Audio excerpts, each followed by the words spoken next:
in. Hello. Hi. My name is Jane. I'm the nurse practitioner here. Hi, I'm Michaela. This is my daughter, Caitlin. Okay, it's nice to meet you. So tell me a little bit about what's brought you in today.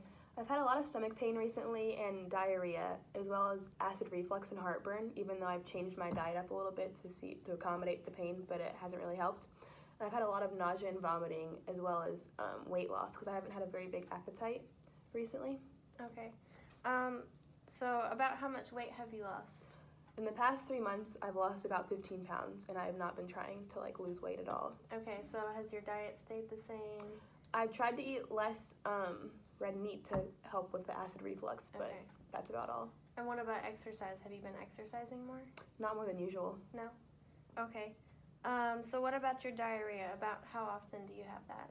A few times a week for the past few months. It's been pretty consistent. Okay.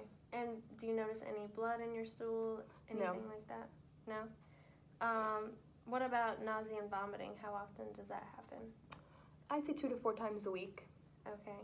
And the abdominal pain? Almost every day. Every That's day? pretty bad. Okay. About, on a scale of 0 to 10, how bad is your pain usually? On the bad days, I'd say a 6. I'll take Tylenol sometimes to help, but it doesn't always help that much. Okay. So you take Tylenol for your abdominal pain. What about, do you take anything for your acid reflux? I take an antacid sometimes, but even it doesn't help as much either. It still comes back regardless of what I eat or what I take. Okay.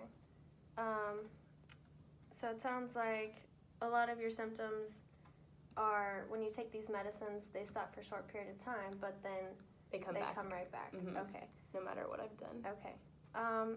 So I think we'll probably run a few tests and see kind of what's going on, if anything sticks out to us, and kind of get a better idea of what's going on. Alrighty, sounds good.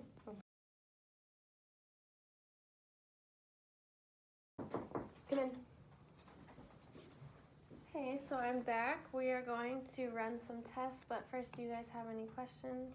Yes, what are you testing for? Are they going to be really invasive? What do they mean? Okay, so we're doing a few tests. The first one is a blood test.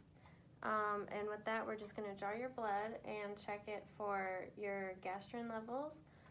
Specifically, we're looking to see if they're elevated.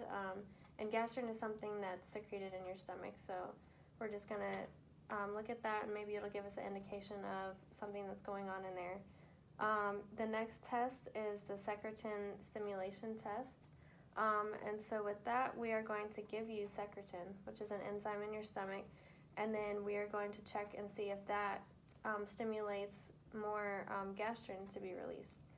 And then the third test is a fasting gastrin test. So for that one, before we do that one, you have to make sure that you haven't had anything to eat. So have you had anything to eat today? Yeah, just ate lunch, sorry. Okay, so we'll have to schedule that for another time then. And we actually have to do that on 3 separate occasions. So you'll need to schedule 3 appointments before you leave here today. And we will just test your gastrin levels on an empty stomach without having anything to eat. The next test is a little bit more invasive. Have you ever heard of an endoscopy? No. No. So that's where we stick a camera into your upper GI and just kind of look around, see if there's anything that we notice that looks abnormal. What kind of things? Yeah, so things like peptic ulcers or tumors, or could be anything, but we'll just look around and see if there's anything that we find. And then the next test is called a somatostatin receptor sonography. Oh, what is that? That sounds a little scary. So it does have a long name. So with that, we'll inject you with some radioactive tracer into one of your veins, and it'll just help to locate any tumors. If there happen to be any tumors, it'll show us where those are. Alrighty. So do you have any more questions? Nope, I'll get those appointments scheduled right away. Thank you so much.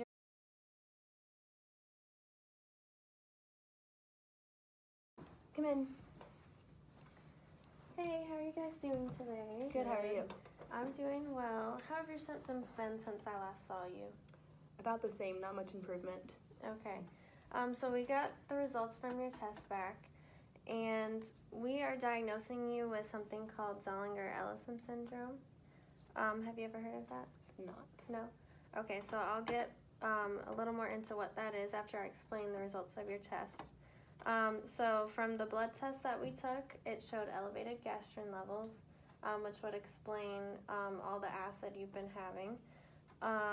Your fasting gastrin levels were high on all 3 occasions. All those 3 appointments that you made, they were high. And then your endoscopy and your imaging, those showed that you have peptic ulcers in your small intestine as well as a tumor. And so that tumor is called a gastrinoma, and basically it has been causing increased levels of gastrin, which is what creates your stomach acid. And so that explains all the acid reflux you've been having, the diarrhea as well. And the peptic ulcers are leading to the abdominal pain. Do you have any questions about what I've said so far? Yeah, so like what caused all this? Was it genetic? Like did I do something to... So there could be a genetic factor. Some people with a certain gene are more predisposed to getting this type of tumor. We'll have to do some genetic testing to see whether or not that is the case, if that's something that you want to do. Yeah, so should I get tested and... Should I get tested Yeah. as well? So I suggest that the person, which is you, the person experienced the symptoms, I suggest that you get tested first, because if you come back negative, then there's no point in your daughter getting tested, because if you don't have it, it's very unlikely that she would have it. Okay. Okay? Thanks. So is that something you want to do? Yes, for sure. I'm going to schedule an appointment. Okay, we'll schedule an appointment. Okay, so moving into talking about the treatment, there are medications that can help to reduce your symptoms, such as your acid reflux, your stomach pain, your diarrhea. But as far as a cure, the only way to stop your symptoms would be to have surgery. What type of surgery, like what would it do, and how serious is this surgery? So because the tumor in your small intestine is causing an increased production of gastric acid, we would remove that, and that would stop the increased stomach acid and help to decrease all of those symptoms that you're experiencing. And then how risky is it? How risky is it? Well, with every surgery, of course, there's always risks, but we expect that there will be a good recovery. There aren't many complications besides your normal complications that come along with surgery.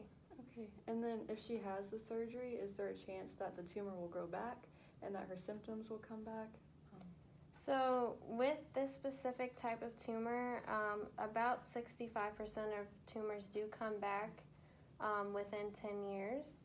And it may not come back, it might, but in the case that it does come back, another surgery could help to remove that, and there aren't usually any more complications after that. Okay. So like what can I do in daily life to help prevent these symptoms or like help the tumor shrink? I don't know if that's possible, but anything I can do, like eat better, exercise more, take more antacids. So those things can help manage your symptoms, but as far as the tumor goes, studies show that lifestyle changes won't necessarily impact the tumor growth or the tumor coming back. Okay, so I guess surgery it is. Surgery. Yep. Okay. Thank you. You're welcome.